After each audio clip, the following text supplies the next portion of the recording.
I'd like to give you my suggestions for now, because conditions change and my recommendations might change if conditions did, about what organizations need to do to increase their employees' commitment and engagement. And these are very specific recommendations.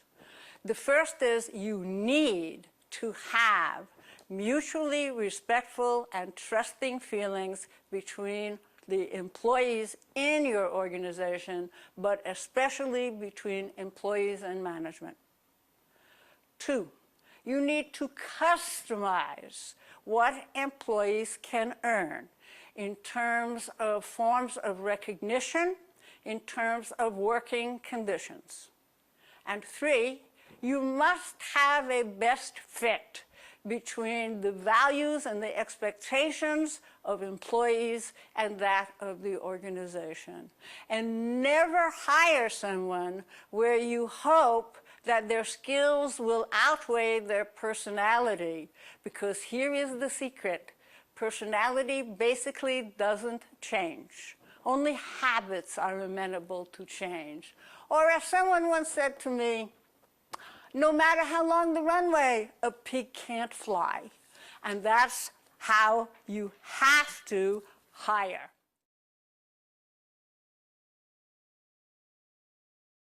Now, is there a problem in creating better relationships between people?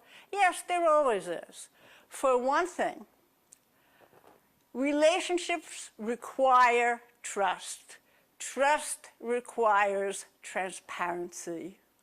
Well, that's nice to say, but it's like flower power in the 1960s. The truth is, work is a very political place. So employees are never going to be entirely forthcoming, as bosses are not going to be entirely forthcoming. But there has to be enough transparent communication such that each knows where the other is coming from, so that some level of trust is possible. If there isn't trust, there's mistrust. And mistrust just leads to defensive behaviors that has nothing to do with doing good work.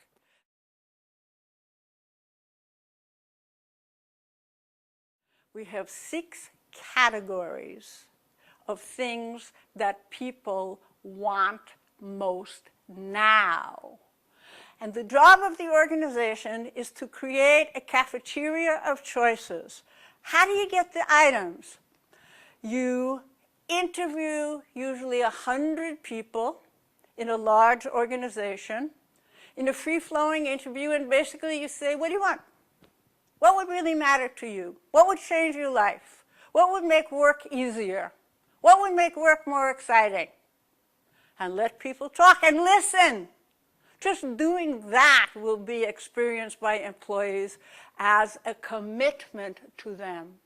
And when you have the categories, you can look at every item that has come up and say, is this within the values of this organization?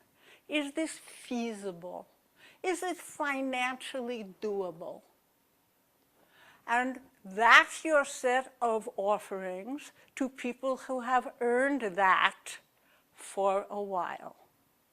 And if you enable someone to earn what they most need now, I guarantee to you, you will galvanize their involvement and commitment.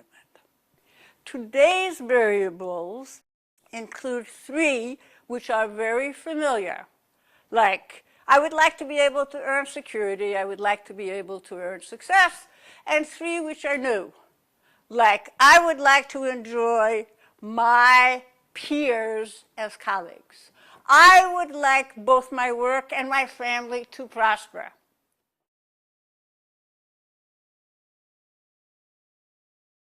So you need to know what the organization wants and values, and the individual has to know what they most want and value.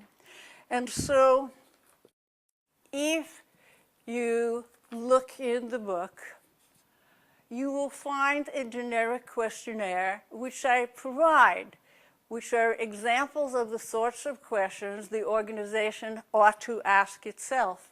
Are you an organization which works deliberately and the mood is calm? Or are you an organization that is high risk and you're fast and you're decisive? Are you entrepreneurial and you want people to jump in and participate and innovate? Or are you slow, cautious, and careful? And for the individual, what is it that you want? Would you like to work 80 to 90 hours a week, hoping for an IPO that will make you rich? Or would you rather have a balanced work life in which you don't work more than 35 or 40 hours a week, and both aspects of your life are satisfying to you and you feel less stressed? So high-risk organizations should be peopled by people for whom high risk is exciting. It's a turn-on. It's a stimulus. And low-risk organizations like universities, the main business of utilities, governments need to hire people for whom security is an overriding goal, which they will give you high loyalty in exchange for those conditions. So this requires that the organization truly knows what it stands for, and the employee knows what they most need. And in this case, honesty is truly the only policy. Best of luck.